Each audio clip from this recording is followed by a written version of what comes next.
Feelings या जिनको जानवरों के बारे में भी थोड़ी फीलिंग्स हैं, और अगर आप उन्हें हर्ट करते हैं तो ये उस इंसान के रिलीजन के प्रति जाना है। तो मेरा ये मानना है कि भगवान कुछ नहीं है, सिर्फ एक यूनिवर्सल ब्रदरहुड का माध्यम है ताकि एक भगवान को हम पूजें या इबादत करें और इसके थ्रू हम यूनाइट हो जाएं। तो मेरा सवाल ये है कि हम हमेशा भगवान को इस तरह तोलते हैं कि उसे इंसान की तरह फीलिंग्स हैं, वो हमें सज़ा देता है, हमें रिवॉर्ड करता है, पर हमारे अलावा इस यूनिवर्स में, मैं उस वर्ड पे स्ट्रेस करूँगा, यूनिवर्स में जानवर भी हैं जिनका काम इस भगवान के बिना चल रहा है, जिनमें कोई फीलिंग्स नहीं है, ना वो कुरान पढ़ते हैं ना बाइबल पढ़ते हैं। वो भी जीवित हैं, हम भी जीवित हैं। हमें एक गुमान हो गया है कि हम थोड़े स्मार्ट हैं, पर वो भी इस सृष्टि का हिस्सा हैं। तो इस यूनिवर्सल ब्रदरहुड में उनके प्रति हमारी भावनाएं के बारे में कुछ जिक्र, और मैं जानना चाहूँगा कि क्या पैंथीज़म इसका एक सॉल्यूशन नहीं है, क्योंकि इसमें हम किसी एक इंडिविजुअल को वर्शिप नहीं करते। जैसा कि जुडाइज़म में कहा गया है कि I am a jealous God, और एक जेलस एक ऐसा इमोशन नहीं है जिसे हम पूज सकें मेरे हिसाब से। पर अगर हम पैंथीज़म को एक सोल्यूशन माने तो ये एक ऐसी चीज़ है जो हमेशा रही है, पेड़ हमेशा रहे हैं, ये यूनिवर्स हमेशा रहा है, जबकि धारणाएं, डेफिनेशंस भगवान की हमेशा बदलती रही हैं। तो अगर हम गॉड को कांस्टेंट के रूप में देखना चाहते हैं और इसे एक माध्यम बनाना चाहते हैं आपसी भाईचारे का, आलमी भाईचारे का, तो क्या पैंथीज़म इसका एक सॉल्यूशन नहीं है? भाई साहब ने सवाल पूछा कि यूनिवर्सल ब्रदरहुड हम सिर्फ इंसानों तक महदूद रह गए हैं, क्या जानवर में जान नहीं है? और ये भगवान को हमने खुद बनाया ताकि आलमी भाईचारा रहे, लेकिन क्या पैंथीज़म इसका सल्यूशन नहीं है कि भगवान को हम दूसरे रूप में देखें? भाई साहब का अच्छा सवाल है। सवाल के दो हिस्से हैं। पहला एक हिस्सा है कि यूनिवर्सल ब्रदरहुड सिर्फ महदूद इंसानों तक क्यों, जानवर पेड़ पौधों को क्यों नहीं लिया गया? दूसरा सवाल, क्या पैंथीज़म इसका सल्यूशन नहीं है? पहले सवाल का जवाब कि यूनिवर्सल ब्रदरहुड, आलमी भाईचारा के अंदर हम बाकी जीवित चीज़ों को क्यों नहीं लेते? अगर लेंगे तो जीना ही मुमकिन नहीं है। अगर हम लेंगे बाकी जीवित चीज़ों को, हम आलमी भाईचारे में लेंगे, तो आपको यहाँ खड़े रहना भी मुमकिन नहीं है 5 मिनट तक के। क्यों? मैं बोलूँगा, क्योंकि मैं डॉक्टर हूँ। भाईचारा का एक उसूल है कि दूसरे भाई का कत्ल मत करो, उसूल है कि नहीं? ठीक है, आप सांस ले रहे, अभी सांस ले रहे ना, आप जब सांस लेते लाखों जर्म्स का कत्ल कर रहे हैं आप कैसे भाई? ये लाखों लोग का कत्ल कर रहे जीने के लिए, ये कैसा भाईचारा है? तो इसीलिए भाईचारे का डेफिनेशन जरा हम बराबर तौर से समझ ले, फिर हम डिस्कस करें। क्योंकि अगर आप कहेंगे हर जीवित चीज मेरे भाई है, तो आप भाईचारे के खिलाफ। कोई भाईचारा में ये नहीं है कि दूसरों का कत्ल करो अपने आप को जिंदा रखने के लिए। कभी भी इस्लाम में ये नहीं कहा गया है कि दूसरों को दबाओ अपने आप को ऊंचा करने के लिए। और मैं अल्लाह के रसूल की एक मिसाल दूंगा आपको। अल्लाह के रसूल फरमाते हैं, आप जब देखते हैं एक खजूर का दरख्त, पाम ट्री, वो एक मोमिन की मिसाल है, मुस्लिम की मिसाल है, तो साहबा सोचते इसका क्या मतलब? क्यों एक खजूर का दरख्त, पाम ट्री को मुस्लिम कह रहे? समझ में नहीं उनको। आज हम जानते हैं, उस टाइम अल्लाह के रसूल ने कहा, कोई भी पेड़ पौधे जब भी बढ़ते ऊपर, वो क्या करते हैं? आजू बाजू पेड़ को हटाते हैं, फिर ही बढ़ते हैं। नीचे जाते हैं, अपने पौधों को, रूट्स को एक्सपैंड करते हैं। इसीलिए आप देखेंगे म्युनिसिपैलिटी क्रैक्स को तोड़ती है, मजबूत करे। क्यों? वो पेड़ बढ़ता है तो क्रैक हो जाता है, फिर से टाइल लगाते हैं। जितना पौधा बढ़ता है, जितना पेड़ बढ़ता है, उतना आजू बाजू नुकसान करता है। एक वाहिद दरख्त है पाम ट्री, जो जितना ऊंचा जाता है दूसरे को नुकसान नहीं पहुंचे, सीधा जाता है। बाकी लोग यहां जाते हैं, वहां जाते, इसके घर में घुसते, उसके घर में घुसते, ऊपर जाते सीधा, किसी को तकलीफ नहीं देते, नीचे भी जाते सीधा,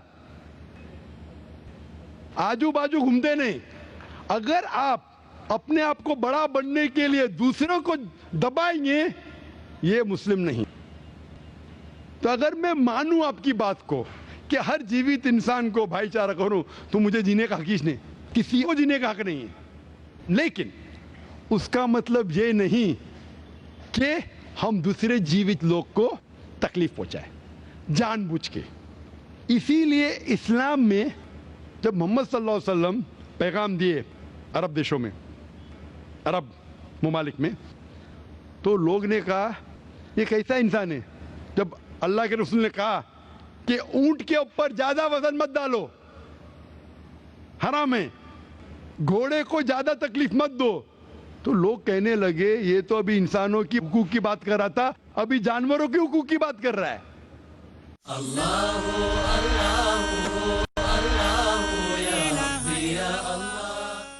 اللہ کے رسول فرماتے جب ایک شخص آگ اگاتا ہے، آگ کو بجھاؤ، کیوں؟ ادھر چیٹیاں مر رہے ہیں۔ اس کا مطلب جان بوجھ کے کوئی بھی جیوت چیز کو مارنا حرام ہے، صرف انجانے میں اجازت ہے یا جس کی اجازت خدا نے آپ کو دی ہے، جس کی اجازت دی ہے خدا نے۔ مثال کے طور پہ منوسمرتی میں چیپٹر نمبر 5 شلوکا نمبر 31 میں لکھا ہے کہ خدا نے کچھ جانوروں کو بنائے کھانے کے لیے اور کس کو خوراک بننے کے لیے، some to be eaten some to eat. اگر وہ کھانے والا جانور دوسرے جانور کو کھاتا ہے جس کو خوراک کے لیے بنایا ہے تو کوئی گناہ نہیں ہے۔ منوسمرتی چیپٹر نمبر 5 شلوک نمبر 30 میں اگر آپ اس جانور کا قتل کرتے جو کھانے کے لیے بنایا گیا تو آپ گناہ نہیں کر رہے۔ منوسمرتی چیپٹر نمبر 5 شلوکا نمبر 39 میں سیکریفائسل اینیمل، جو اینیمل قربانی کے لیے بنائے گئے اس کی قربانی دینا گناہ نہیں ہے۔ میں کیوں ہندو دھرم سے کہہ رہا ہوں، مسلم سے بھی کہہ سکتا ہوں، بہت سے حوالے۔ اس کا مطلب ہمیں کسی کو تکلیف نہیں دینا چاہیے، لیکن اگر انجانے میں چلتے چلتے چیٹی مر گئی تو آپ باہر چلے نہیں سکیں گے، آپ سانس لیں گے جرم، تو اللہ تعالیٰ نے جرم کو پیدا کیا ہے مرنے کے لیے عام طور پہ، تو آپ گنہگار نہیں۔ معلوم کچھ جین لوگ ماسک پہنتے تو بھی مرتے، پانی کو ابالتے، ابالنے سے مار رہے، ابالنے پانی پی کے فائدہ کیا؟ اندر مارنے کے بدلے باہر مار رہے، کیا فائدہ؟ یہ ممکن ہی نہیں ہے۔ لیکن جان بوجھ کے کوئی جانور کو، اور ایک مثال دوں گا، ہمارے خطیب جمعہ نماز پڑھائے تھے کل ڈاکٹر عثمان، ان نے اپنے خطبے میں مثال دی تھی، کیا ایک عورت تھی جو بہت بے حیا تھی، کیا کہیں گے، جو عام طور پہ لوگوں کی زینت تھی۔ میں لفظ اردو ذرا میری کمزور ہے، میں کسی کو ٹھیس نہیں پہنچانا چاہتا، انگلش میں کہیں گے ناٹ وتھ گڈ کیریکٹر، بازاری عورت۔ ذرا میں ایسے لفظ نہیں استعمال کرنا چاہتا کسی کو چوٹ پہنچے، تو بازاری عورت تھی جو بہت گناہ کرتی تھی، لیکن ایک وقت ایک کتے کو پانی پلایا تو اللہ کے رسول فرماتے صرف وہ ایک اچھے عمل کے وجہ سے خدا نے اسے جنت میں ڈالا۔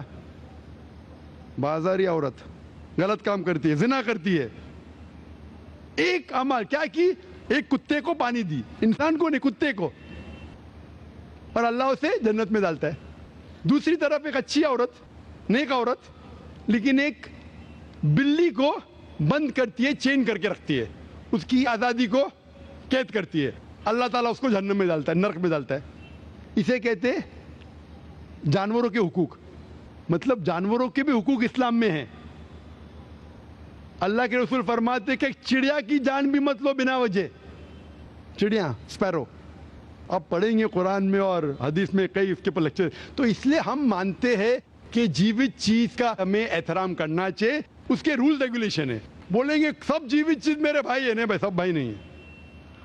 ابھی کچھ لوگ اتنا کرتے، کتے کے پیچھے ہر مہینے لاکھ روپیہ خرچہ کرتے، ارے غریب لوگ مر رہے، لاکھ روپے سے 10 گھر ہر مہینے لاکھ روپیہ اپنے پوڈل کے اوپر ڈالتے ہیں، لاکھ روپے سے کم از کم 10 گھر تو چلیں گے نا، مہینے 20 گھر چلیں گے بمبئی میں، ہاں کہ نہیں؟ وہ 20 گھر کو سنبھالو نا، ایک پوڈل کو سنبھال رہے، یہ کدھر کا اسلام ہے؟ ٹھیک ہے جانور کی قدر کرو، اتنا قدر مت کرو کہ اس کے ہاتھ میں چین ڈالو سونے کی، یہ کرو، یہ کھانا لے کے آؤ، کھانا لے کے آتے لاکھ روپے کا، آپ سمجھ رہے نا؟ تو اتنا مت اسراف کرو، इस्लाम के अंदर सिखाया गया है कि भाईचारा जो मैंने जिक्र किया, बट जानवरों को भी देखो और उसके साथ अच्छा बर्ताव करो, बिना वजह किसी जानवर का कत्ल मत करो। ये आपका सवाल था। आपका दूसरा सवाल इसके अंदर जवाब हो गया। आप कहते हैं कि पैंथियज्म, सबको खुदा मानना इसका जवाब है। उसका जवाब में कहा था, हमारे भाई जो अवतार सिंह थे ना, उसने कहा था पैंथियज्म, सब कुछ खुदा है, सब कुछ खुदा है। इससे क्या होता है कि सब कुछ खुदा है, मतलब अगर आप सबको खुदा मानते, चोर को भी खुदा मानते, डाकू को भी खुदा मानते, खुदा का मतलब उसका कहना मानना, बराबर कि नहीं, उसकी इज्जत करना, उसकी इबादत करना, वो जो कहता है उसकी बात मानना। तो आप अगर वो चोर को खुदा बोलेंगे, वो बोलेगा चोरी को, तो आप चोरी करना शुरू करेंगे। वो बलात्कार करने वाला कहेंगे आपसे, आप उसको खुदा बोलेंगे, चल मैं बलात्कार कर, आप करेंगे? करेंगे? तो इसी तरह ये इलॉजिकल है। खुदा एक है और सिर्फ उसकी इबादत करना चाहिए। और ये जो फिलॉसफी है, ये फिलॉसफी जो आप बोल रहे किधर से आई, इसे कहते हैं एंथ्रोपोमॉर्फिज्म। क्या कहते हैं? एंथ्रोपोमॉर्फिज्म, मतलब गॉड ने हर चीज की शक्ल हासिल की। और इसके अंदर एक फिलॉसफी है कि खुदा इतना पाक, इतना नेक, वो जानता नहीं कि किस तरीके से इंसान को तकलीफ होती है। और ये एंथ्रोपोमॉर्फिज्म जो फिलॉसफी है, खुदा अलग अलग चीज में शामिल होते हैं। और कई मजहब, इस्लाम के अलावा कोई मजहब कहता है कि खुदा एक बार इंसान का रूप हासिल किया, कुछ मजहब कहते हैं अनेक बार। और उनकी लॉजिक है कि खुदा इतना पाक, इतना नेक, इतना महान, उसे पता नहीं इंसान की तकलीफ क्या है, इंसान को किस चीज का बुरा लगता है। इतना नेक, इतने पाक, इंसान को दर्द कैसा होता है, इंसान को तकलीफ कैसा होती है। तो ये खुदा जो नेक और पाक है, जानने के लिए इंसान के उसूल क्या होना चाहिए, वो इंसान का रूप धारण करते हैं। ये फिलॉसफी है एंथ्रोपोमॉर्फिज्म की। ऊपर से लगता है बहुत लॉजिकल है, खुदा इतना नेक, इतना पाक, इतना दयालु, वो जानता नहीं बेचारे इंसानों की क्या तकलीफ है, क्या मजबूरी है, क्या मुश्किलात है। तो इंसान का रूप धारण किया लिखने के लिए, क्या इंसान के लिए अच्छा है बुरा है। ऊपर से देखे तो बहुत अच्छा लगता है, लेकिन तहकीक करेंगे मंतिक से तो एकदम ही गलत। मिसाल के तौर पे, अगर मैंने एक डीवीडी प्लेयर बनाया, डीवीडी प्लेयर, क्या मुझे जरूरी है कि मैं डीवीडी प्लेयर बनूं ये जानने के लिए डीवीडी प्लेयर के लिए क्या अच्छा है क्या बुरा है? जरूरी है? नहीं। मैं एक इंस्ट्रक्शन मैन्युअल लिखूंगा कि डीवीडी प्लेयर को प्ले करने के लिए डीवीडी डालो, प्ले का बटन दबाओ, स्किप करने का स्किप का बटन दबाओ, स्टॉप करने का स्टॉप का बटन दबाओ, पानी में मत डालो खराब हो जाएगा, ऊपर से मत फेंको खराब हो जाएगा। मुझे डीवीडी प्लेयर बनने की जरूरत नहीं। इसी तरीके से खुदा हमारा खालिक है, हमारा बनाने वाला है, हमारा पैदा करने वाला है, उसको इंसान बनने की जरूरत ही नहीं। वो क्या करता है? इंस्ट्रक्शन मैन्युअल लिखता है, इंसान के लिए क्या अच्छा है क्या बुरा है, क्या खाना चाहिए क्या नहीं खाना चाहिए, कैसा इबादत करना चाहिए। और इस खुदा का आखिरी इंस्ट्रक्शन मैन्युअल है कुरान। इस ईश्वर, इस भगवान, इस अल्लाह, इस खुदा का आखिरी इंस्ट्रक्शन मैन्युअल है कुरान। इस कुरान मजीद में लिखा है आपके लिए क्या अच्छा है क्या बुरा है, किस तरीके से जानवर से अच्छा बर्ताव करना चाहिए, किस तरीके से भाईचारा बढ़ना चाहिए, किस तरीके से गरीबों की मदद करना चाहिए, सब लिखा है इसमें। खुदा को खुद इंसान बनने की जरूरत नहीं, क्योंकि वो हमारा खालिक है, हमारा मालिक है। तो इसीलिए ये पैंथियज्म फिलॉसफी इज टोटली रॉन्ग। और वेद में किधर नहीं लिखा है, आप जाएंगे दूसरी किताबों में लिखा है, आप अगर देखेंगे मेरी कैसेट हिंदुइज्म एंड इस्लाम पे, लेकिन वो किताबें वेद से ऊंची नहीं है। वेद में सिर्फ लिखा है तौहीद के बारे में, एक खुदा के बारे में, एक कमसत विप्रा बहुधा वेदांते, खुदा एक है, उसको नाम अलहदा दे सकते हैं आप, लेकिन खुदा एक है, उसकी सिफत आप बयान कर सकते हैं। और वो एक खुदा है न तस्य प्रतिमास्ति, उसका कोई अक्स नहीं है, ना कोई पिक्चर है, ना कोई पेंटिंग है, ना कोई मूर्ति है, ना कोई स्टैच्यू है। Hope that answers the question.